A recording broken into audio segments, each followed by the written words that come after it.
Hello everyone, welcome to engineers Wala by PW. I am Mumtaz Rahi और स्वागत है आप सभी का इंजीनियर्स वाला के इस प्लेटफॉर्म में। इस वीडियो में हम देखेंगे इंटरनेशनल कन्वेंशंस।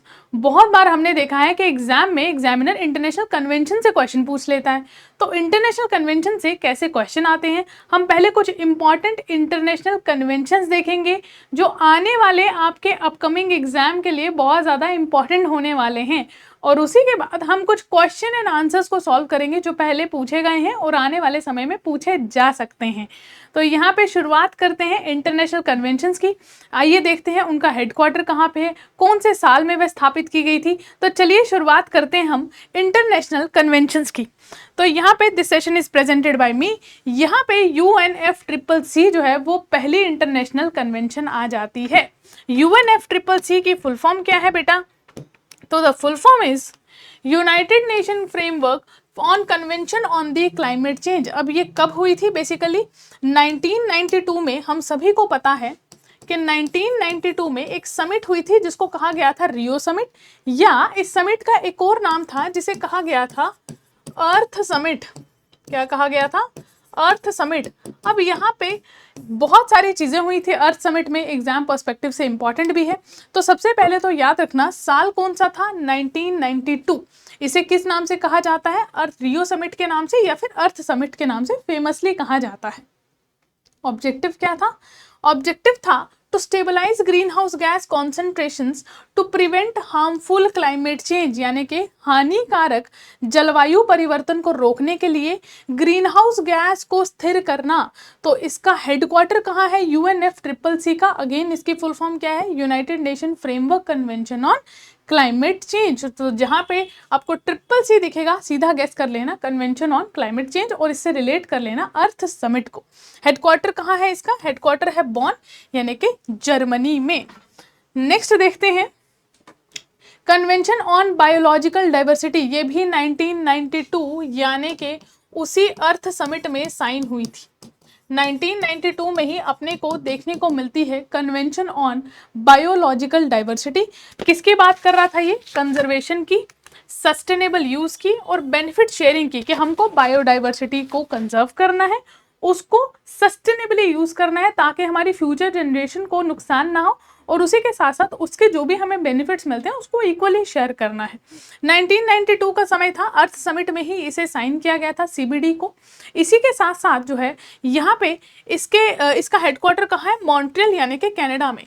इसी CBD के अंतर्गत बेटा अपने को दो इंपॉर्टेंट यहाँ पे जो है प्रोटोकॉल देखने को मिलेंगे। वन इज कार्टेजिना प्रोटोकॉल, जो किस पे है? It is on the living modified organisms पे। और उसी के साथ साथ एक और हमें यहाँ पे जो है वो देखने को मिलेगा, that is Nagoya protocol.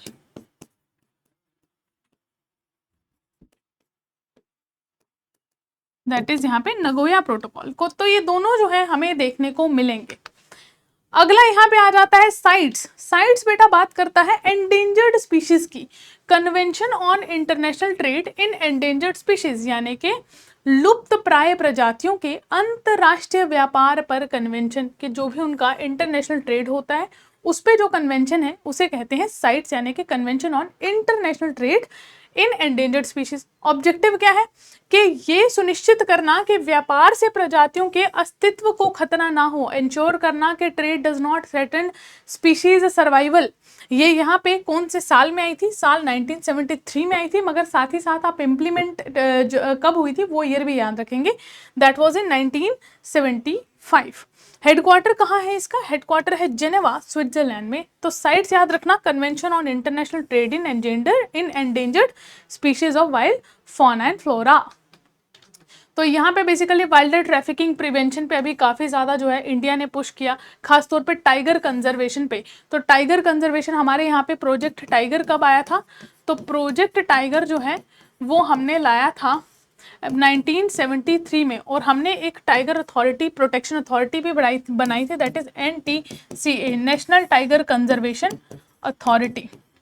National tiger conservation authority, ठीक है, NTCA इन 1973। बेजल कन्वेंशन की बात करते हैं।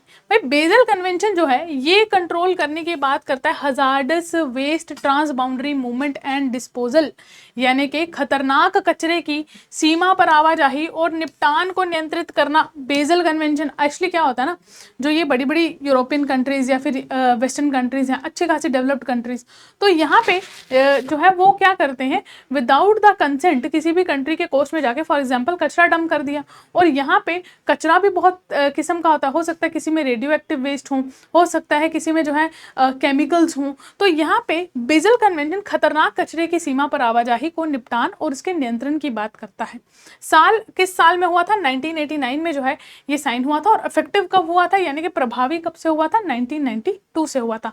बेजल कन्वेंशन का हेडक्वार्टर कहाँ पे है, जेनेवा यानी कि स्विट्जरलैंड में। तो प्लास्टिक वेस्ट रेगुलेशंस अभी हाल ही में रीइंफोर्स हुए थे, ठीक है, तो यहाँ पे बेजल कन्वेंशन आप खतरनाक कचरे के से संबंध करके उसको याद कर सकते हैं।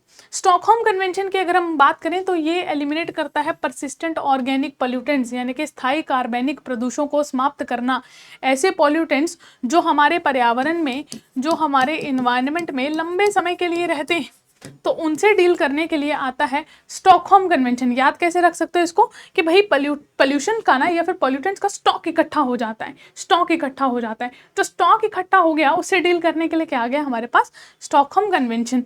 तो थोड़ी बहुत ट्रिक्स भी देखते रहेंगे। ईयर जो है 2001 में आया था और इफेक्टिव हुआ था 2004 से। हेडक्वार्टर कहाँ पे है, जेनेवा स्विट्जरलैंड में। और उसके बाद इंडिया ने काफ़ी ज़्यादा पीओपीज जो है परसिस्टेंट ऑर्गेनिक पॉल्यूटेंट्स की लिस्ट को बढ़ाया था, और 2024 में काफ़ी परसिस्टेंट ऑर्गेनिक पॉल्यूटेंट्स जो है वो ऐड किए थे। अगली कन्वेंशन आ जाती है रॉटरडैम कन्वेंशन। रॉटरडैम कन्वेंशन बात करता है खतरनाक रसायनों के व्यापार के लिए साझा जिम्मेदारी, यानी कि यहाँ पे बात कर रहा है हजार्डस केमिकल्स को कंट्रोल करने की। कब आया था, 1998 में आया था, और उसी के साथ साथ जो है ये 2004 में इफेक्टिव हुआ था। हेडक्वार्टर कहाँ है इसका, हेडक्वार्टर है जेनेवा स्विट्जरलैंड में। 2024 में काफ़ी डिस्कशंस हुई थी यहाँ पे, पेस्टिसाइड्स को खास तौर पे लेके, पेस्टिसाइड्स के केमिकल्स को लेके काफ़ी ज़्यादा यहाँ पे बातचीत हुई थी कि हमें कैसे इसे कंट्रोल करना है। रॉटरडैम कन्वेंशन ईयर याद रखना 1998, और इफेक्टिव हुआ था ये 2004 से, ठीक है। रामसर कन्वेंशन, रामसर कन्वेंशन की अगर हम बात करें तो ये बात करता है वेटलैंड कंजर्वेशन की और उसके वाइज यूज़ की।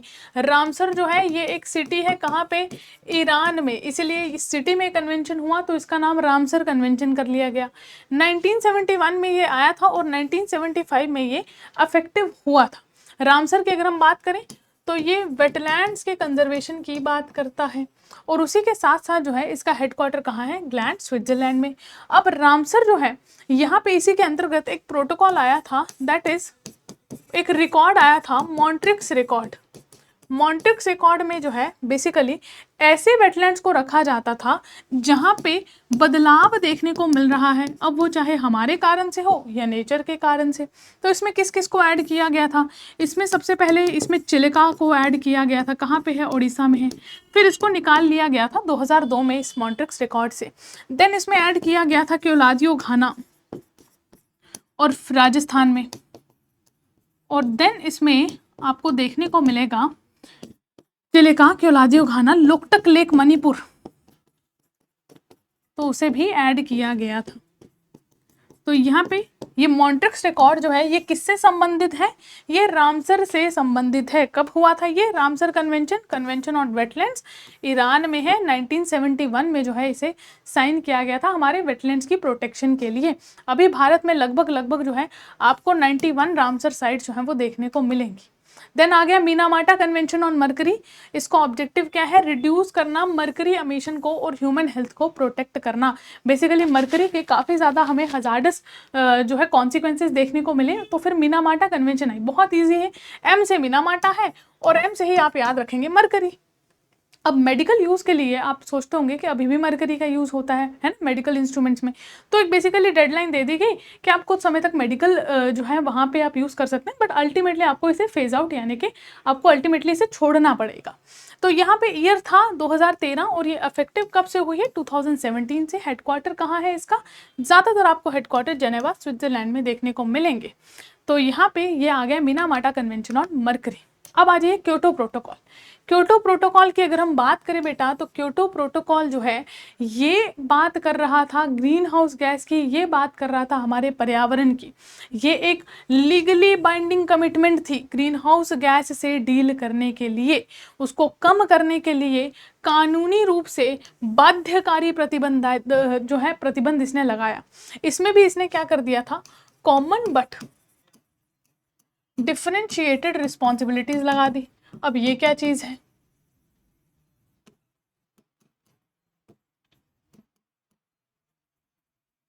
अब ये कॉमन बट डिफरेंशिएटेड रिस्पॉन्सिबिलिटीज क्या है, इसने बोला कि ये जो डेवलप्ड कंट्रीज है ना, जो अच्छे तरीके से विकास कर चुकी हैं कंट्रीज, तो डेवलप्ड कंट्रीज को, डेवलप्ड देशों को बोला कि भैया आपकी ज़्यादा जिम्मेदारी बनती है, तो आप पहले ही इस पर कार्य करना शुरू कर देंगे, और जो कंट्रीज थी जो अभी डेवलपिंग स्टेज पे है उनको इसने थोड़ा सा समय दिया।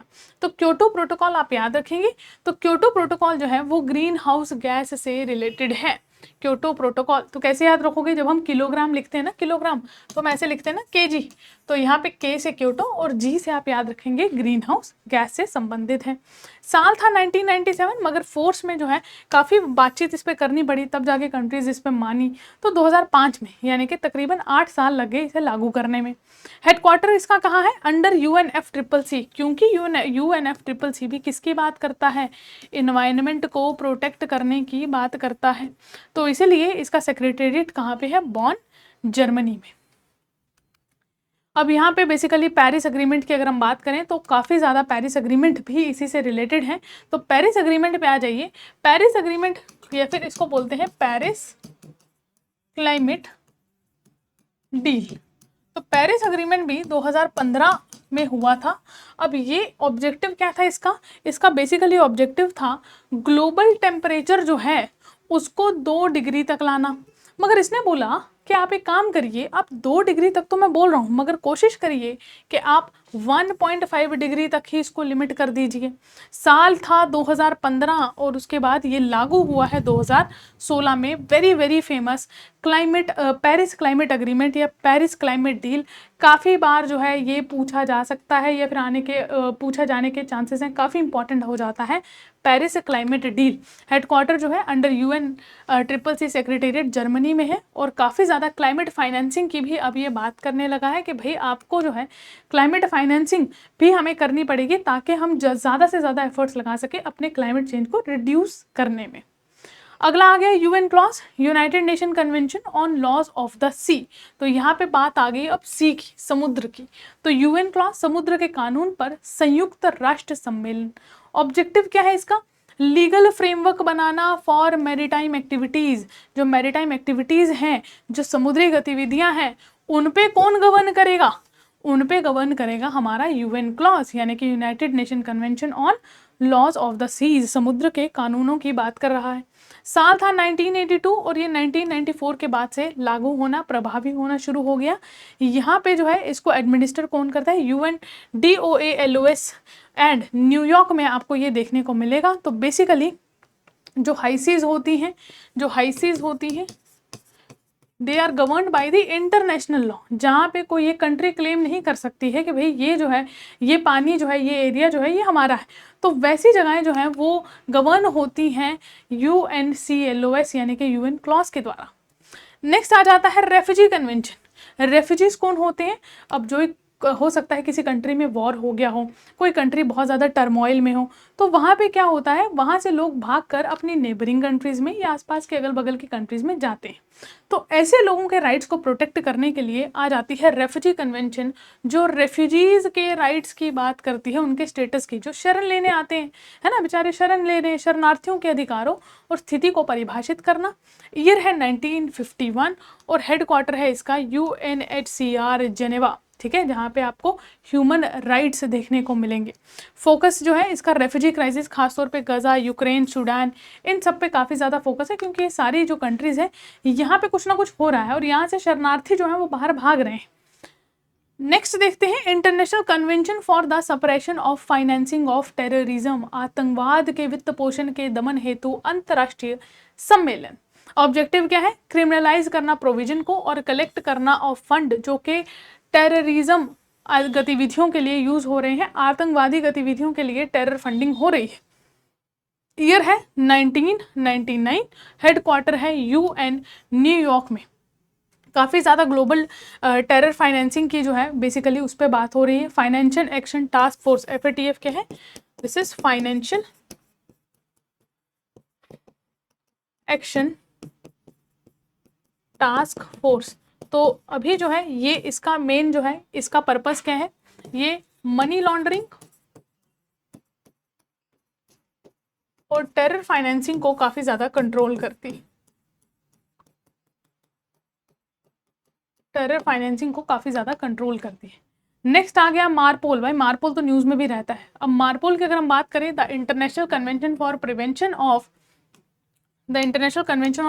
For marine pollution for ships. मारपोल marine pollution की बात करता है, ये प्रिवेंट करता है शिप बेस्ड मरीन पोल्यूशन को, कि भाई आप समुद्र में जो हमारे जीव जंतु हैं उनको, उनके लिए जो उनका पर्यावरण है उसको तो प्रदूषित नहीं कर रहे हैं, क्योंकि हमें पता है बहुत सारी घटनाएं हमें देखने को मिलती हैं जैसे ऑयल स्पिल्स। तो यहाँ पे समुद्र से जो है इन शिप्स का ऑयल स्पिलिंग करना, इसके कारण बहुत सारी मछलियों की जान चली जाती है। तो ऑब्जेक्टिव क्या है, प्रिवेंट करना शिप बेस्ड मरीन पोल्यूशन। 1973 में इस्टेब्लिश हुआ था, 1978 में प्रोटोकॉल के द्वारा इसे वापस से जो है वो संशोधित किया गया था। हेडक्वार्टर आपको IMO लंदन में देखने को मिलेगा। यहाँ पे ग्रीन हाउस गैस स्ट्रेटेजी पे भी काम किया गया कि नेट जीरो एमिशन करना है बाय 2050। नेट जीरो मतलब कि जितना कार्बन डाइऑक्साइड जो है इनके थ्रू जा रहा है उतना ही कार्बन डाइऑक्साइड पर्यावरण में, उतने ही कार्बन डाइऑक्साइड को अब्जॉर्ब कर लेना है। सीडा क्या है, basically convention on the elimination of all forms of discrimination against women, यानी कि एलिमिनेट करना डिस्क्रिमिनेशन को against women and children. Basically ये वीमेन महिलाओं के विरुद्ध भेदभाव को समाप्त करने की बात करता है। साल है 1979 और 1981 से इसे इफेक्टिव कर लिया गया था। यूनाइटेड नेशन में इसका आपको UN न्यूयॉर्क में आपको इसका हेडक्वार्टर देखने को मिलेगा। अभी भारत खास तौर पे डिजिटल जेंडर इंक्लूजन की बात कर रहा है कि यहाँ पे हमको विमेन को हर स्फेयर में, खास तौर पे जो डिजिटल डिवाइड भी हमें देखने को मिलता है मेल एंड विमेन, तो डिजिटल जेंडर इंक्लूजन की बात करता है Bharat. Convention on the rights of the child, CRC, ये चाइल्ड राइट्स नाम ही बता रहा है, चाइल्ड राइट्स और उनके वेलफेयर की बात करता है। यहाँ पे साल आ जाता है 1989 और 1990 में एनफोर्स हुआ था। हेडक्वार्टर इसका अगेन UN न्यूयॉर्क में है, जहाँ पे विमेन वाला था, वहीं पे आपको इसका हेडक्वार्टर देखने को मिलेगा। तो child labour, trafficking, digital safety के लिए हमेशा ये न्यूज़ में बना रहता है। ट्रैफिकिंग हो गया जहाँ पे बच्चों को खरीदा जाता है, बेचा जाता है। डिजिटल सेफ्टी इनकी रखना, हमको पता है कि बहुत सारे बच्चों पे आजकल काफ़ी इनके राइट्स वायलेट हो रहे हैं, जैसे चाइल्ड पोर्नोग्राफी बड़ा इंक्रीज हुआ है। तो इन सब चीज़ों पे जो है कंट्रोल करने की बात करता है convention on the rights of the child. CMS बात करता है कन्वेंशन ऑन माइग्रेटरी स्पीशीज, यानी कि प्रोटेक्ट करता है माइग्रेटरी स्पीशीज को जो एक कंट्री से दूसरी कंट्री जाते हैं, उन स्पीशीज को प्रोटेक्ट कर रहा है CMS। ईयर है 1979 और ये 1983 से इफेक्टिव हो गया था। हेडक्वार्टर है इसका बॉन, जर्मनी में। तो ये बेसिकली मरीन माइग्रेटरी स्पीशीज के पे काफ़ी ज़्यादा ध्यान रखता है और लाइट पोल्यूशन पे भी ध्यान रख रहा है कन्वेंशन ऑन माइग्रेटरी स्पीशीज। अब देखते हैं कौन सी बच गई है, कन्वेंशन अगेंस्ट टॉर्चर। ये जो है प्रिवेंट कर रहा है क्रूरता को, प्रिवेंट कर रहा है टॉर्चर को और other cruel, inhuman and degrading treatment से जो है बचा रहा है। साल है 1984 और ये लागू कब हुआ था, 1987 में। हेडक्वार्टर है UN न्यूयॉर्क में। इंडिया ने इसे साइन किया है मगर अभी तक जो है इसे अनुसमर्थन नहीं दिया है, पूरे तरीके से अभी से समर्थित हम नहीं हुए, समर्थन नहीं दिया है। नेक्स्ट आ जाते हैं United Nation convention against corruption. भाई करप्शन के लिए कन्वेंशन तो बहुत ज़्यादा ज़रूरी है ना। तो प्रिवेंट एंड कॉम्बैट करप्शन, भ्रष्टाचार से रिलेटेड कौन सी कन्वेंशन है, United Nation convention against corruption, भ्रष्टाचार के विरुद्ध संयुक्त राष्ट्र कन्वेंशन। साल है 2003 और 2005 में ये फोर्स में आई थी। हेडक्वार्टर है UNODC वियना, ऑस्ट्रिया में। इंडिया के जैसे लोकपाल रिफॉर्म्स आपने देखे होंगे, जो लोकपाल है या फिर E-गवर्नेंस एफर्ट्स हैं, वो इसी के चलते हमने जो है वो बनाए थे। लोकपाल क्या होता है, एक लोकपाल और लोकायुक्त जो है हमने बनाया है, जिसमें जो भी पब्लिक ऑफिशियल हैं अगर वो आपका काम डिनाई कर रहे हैं या करप्शन या भ्रष्टाचार कर रहे हैं तो आप उनकी कंप्लेंट लोकपाल में जाके जो है वो कर सकते हैं। चलिए, तो अब जितना हमने पढ़ा है उसमें से कुछ क्वेश्चन एंड आंसर सॉल्व करने की ट्राई करते हैं, है ना। कुछ क्वेश्चन एंड आंसर सॉल्व करने का ट्राई करते हैं और देखते हैं कि हम कितने आंसर्स जो हैं वो करेक्टली कर पा रहे हैं। इस वीडियो के नीचे कमेंट डाउन जरूर करना कि आपने कितने क्वेश्चन जो हैं उनका सही जवाब दिया है। तो चलिए शुरू करते हैं। Which convention focuses on stabilising green house gas concentration to prevent dangerous climate change.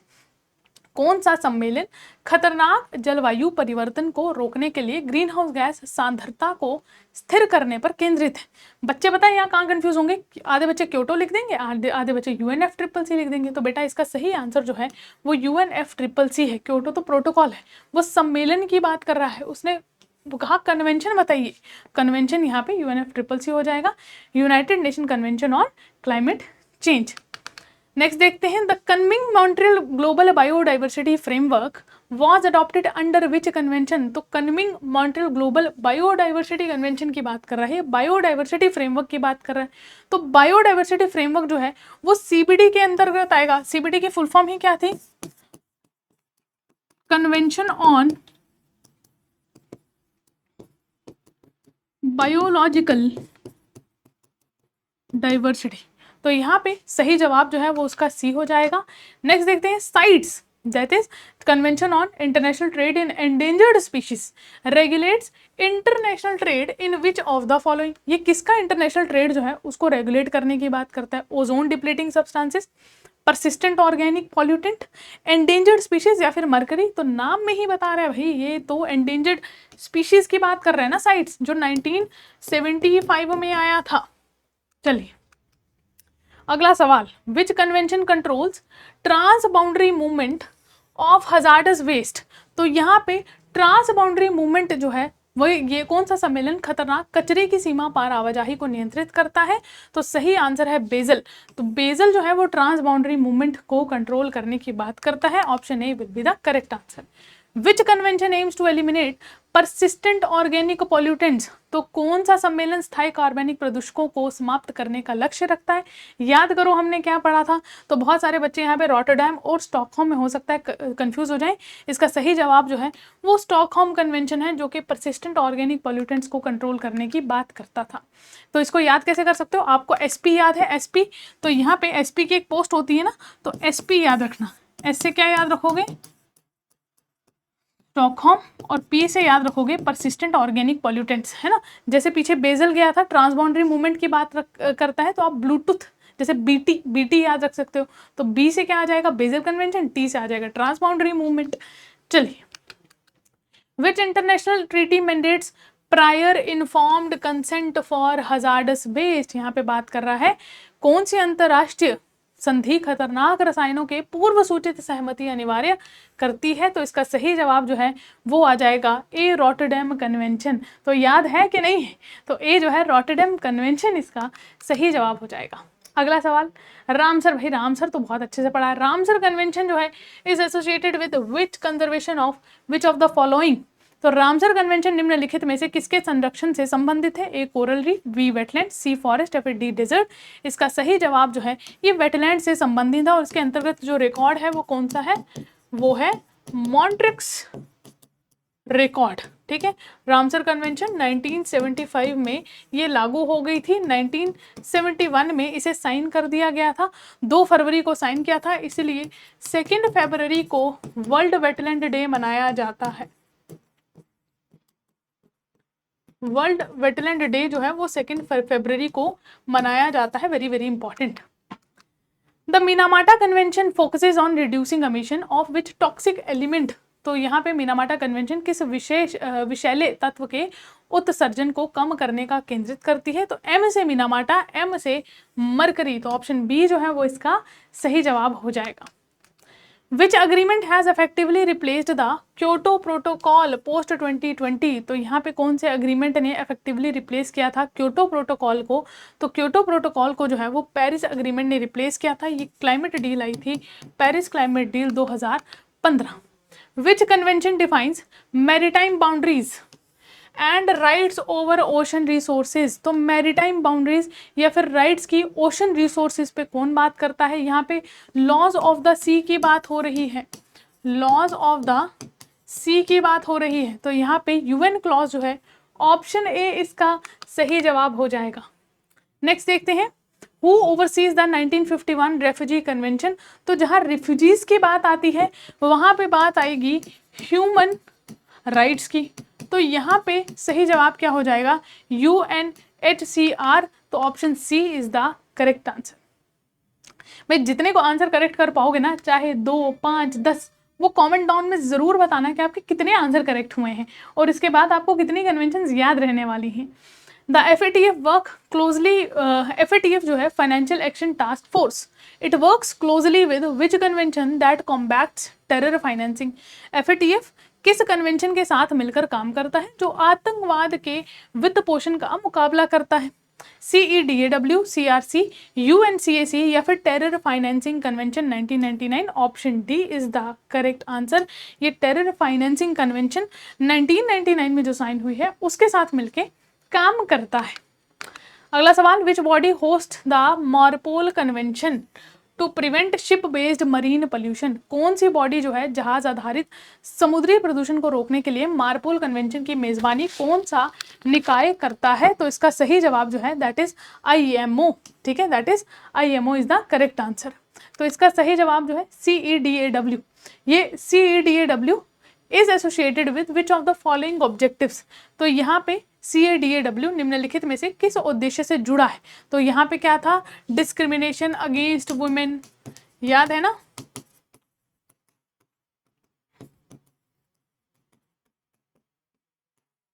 तो यहाँ पे ढूंढो कि वुमेन के अगेंस्ट डिस्क्रिमिनेशन किस ऑप्शन में बात कर रहा है। क्या ये प्लास्टिक पोल्यूशन को एंड करता है? नहीं। माइग्रेटरी बर्ड्स के लिए तो बिल्कुल भी नहीं है। टेररिज्म के लिए हम ऑलरेडी पढ़ चुके हैं। तो यहाँ पे सही जवाब होने वाला है eliminate discrimination against women. Option C is the correct answer. Which convention ensures the protection of child rights and welfare. कौन सा कन्वेंशन बाल अधिकारों और कल्याण की सुरक्षा सुनिश्चित करता है? CRC, CEDAW, मार्पोल या CMC। तो सही जवाब जो है वो CRC इसका सही जवाब है, जो कि कन्वेंशन है ऑन चाइल्ड राइट्स। तो इसका option A is the correct answer. COP13 of the convention on migratory species was hosted by which country. तो प्रवासी प्रजातियों पर कन्वेंशन के COP13 की मेजबानी किस देश ने की थी? तो ये जो है हमें भारत को मौका मिला था। Option B is the correct answer. अगला सवाल देखते हैं, भाई थोड़े से क्वेश्चंस रह गए हैं।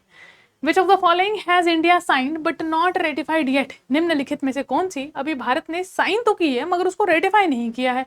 तो इसका सही जवाब होने वाला है option B, convention against torture is the correct answer. आगे बढ़ते हैं, use and production of which weapons are banned under 2008 Geneva based convention. तो यहाँ पे 2008 के जेनेवा आधारित कन्वेंशन के तहत किन हथियारों के उपयोग और उत्पादन पर प्रतिबंध लगाया है? तो क्लस्टर हथियार यानी कि क्लस्टर म्यूनिशंस पर यह बैन लगा हुआ है। तो ये थे हमारे कुछ क्वेश्चन एंड आंसर्स। उम्मीद है ये सेशन आपके लिए बहुत हेल्पफुल रहा होगा, क्योंकि ये सारी कन्वेंशंस जो है हमारे एग्जाम पर्सपेक्टिव से इंपॉर्टेंट है। ये आने वाले आपके अपकमिंग तमाम एग्जाम्स में आपकी बहुत मदद करने वाला है। तो सेशन को ढेर सारा प्यार दीजिएगा और कमेंट डाउन ज़रूर करके बताइएगा कि आपके कितने क्वेश्चन जो हैं वो करेक्ट हुए हैं। तब तक के लिए फिर मिलेंगे किसी और नए सेशन में। All the very best. तैयारी को जो है वो अच्छे से करते जाइएगा। हम जो है आपके साथ हमेशा खड़े हैं। All the very best everyone. Thank you very much.